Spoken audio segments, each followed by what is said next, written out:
Hoy nos metemos de lleno en un tema de actualidad, complejo y con unas implicaciones globales enormes. Vamos a analizar los últimos acontecimientos en Cisjordania y la respuesta contundentísima de la comunidad internacional.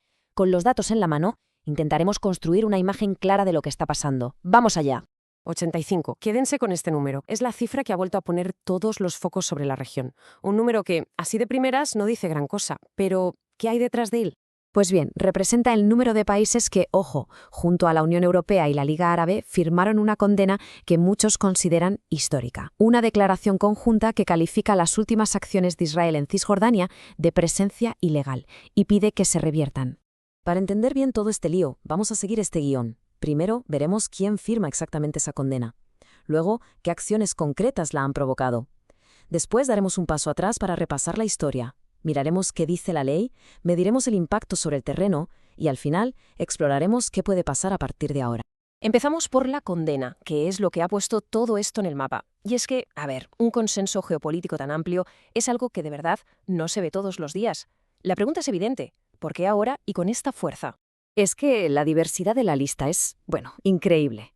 No estamos hablando del bloque occidental o de los sospechosos habituales. Es que aquí están potencias como Francia o Alemania, junto a China y Rusia, actores regionales clave como Arabia Saudí, y países de todos los continentes, como Brasil o Japón. Esto va mucho más allá de las alianzas de siempre. Vale, pasemos a lo concreto. ¿Qué ha pasado exactamente a principios de 2026 para provocar esto? ¿Cuál ha sido la gota que ha colmado el vaso de la comunidad internacional? Son tres movimientos clave que, para los críticos, son una anexión en toda regla, aunque no se use esa palabra. Primero, la gestión de la tierra en el Área C, que es la más grande, pasa del ejército al gobierno civil. Segundo, se abre la puerta a que los colonos compren tierras en zonas que hasta ahora eran de control civil palestino. Y tercero, Israel asume el control directo sobre recursos vitales. Y aquí, claro, está el quid de la cuestión. Dos narrativas que no podrían ser más opuestas. Para el gobierno israelí son medidas históricas necesarias para normalizar la vida de sus ciudadanos allí. Para la autoridad palestina es directamente cargarse los acuerdos de Oslo y el paso final para una apropiación masiva de su territorio. Para entender por qué estas acciones son tan importantes, es fundamental, es que es crucial echar la vista atrás. Porque, como siempre, nada de esto sale de la nada. La ocupación empieza en el 67, pero el punto de inflexión son los acuerdos de Oslo, en 1993.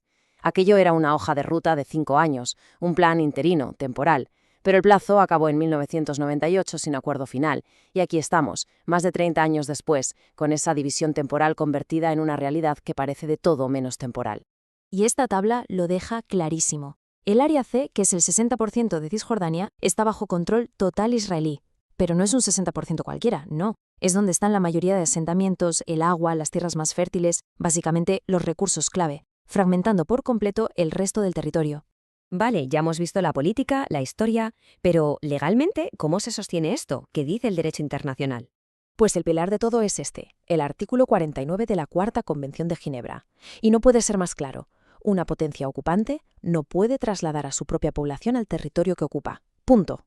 No hay mucha vuelta que darle. Es la base legal sobre la que se asientan casi todas las condenas a los asentamientos. Y ahora contrastemos esa ley tan clara con este número. Más de 500.000. Es el número de colonos israelíes que viven hoy solo en el Área C de Cisjordania. La cifra, puesta al lado del artículo que acabamos de leer, habla por sí sola, ¿verdad? Y no es algo de una sola ley, es que los organismos internacionales llevan décadas diciendo lo mismo, una y otra vez.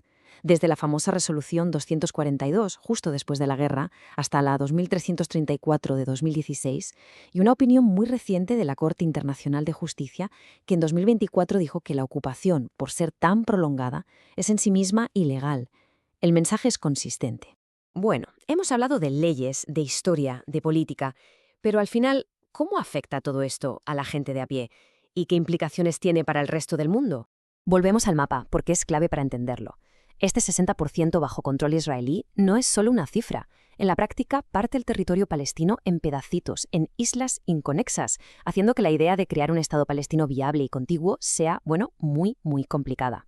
Y claro, el control del terreno se traduce directamente en control de la economía y los recursos. Los datos de la ONU hablan de una tasa de paro palestina del 50% y de que el 80% de algo tan básico como el agua está en esa área C, controlada por Israel.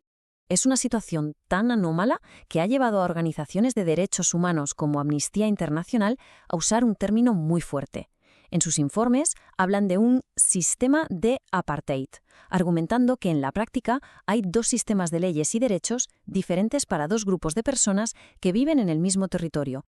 Y aquí llegamos a la pieza clave del tablero geopolítico, Estados Unidos. Su posición es, como mínimo, contradictoria. Oficialmente se oponen a la anexión, pero, a la vez, la enorme ayuda militar que proporcionan y su poder de veto en el Consejo de Seguridad de la ONU han impedido, históricamente, que el consenso internacional se traduzca en acciones vinculantes. Con todo esto sobre la mesa, la gran pregunta es, ¿y ahora qué? ¿Hacia dónde puede ir la situación a partir de este punto? Pues se plantean dos caminos, que son como el día y la noche. Uno, el optimista, es que la presión internacional, como la de estos 85 países, funcione y un nuevo gobierno israelí dé marcha atrás. El pesimista, en cambio, contempla una anexión total del Área C, algo que muy probablemente llevaría al colapso de la autoridad palestina y a un conflicto mucho más grande en toda la región. Y es curioso porque hay una posible solución que lleva sobre la mesa desde el año 2002. Es la Iniciativa de Paz Árabe, que en resumen ofrece a Israel una normalización total de relaciones con todo el mundo árabe y musulmán, ¿a cambio de qué? De la vuelta a las fronteras previas a la guerra del 67, una oferta que a día de hoy sigue cogiendo polvo. Al final, todo se reduce a esto. La famosa solución de dos estados, que ha sido el paradigma internacional durante décadas, parece cada vez más inviable sobre el terreno. Y esto nos deja con la pregunta final, la más difícil. Si ese camino se cierra, ¿entonces qué? ¿Qué alternativa, qué nuevo marco, qué nueva idea podría traer por fin una paz que sea justa y duradera para israelíes y palestinos? Una pregunta abierta que definirá el futuro de Oriente Próximo.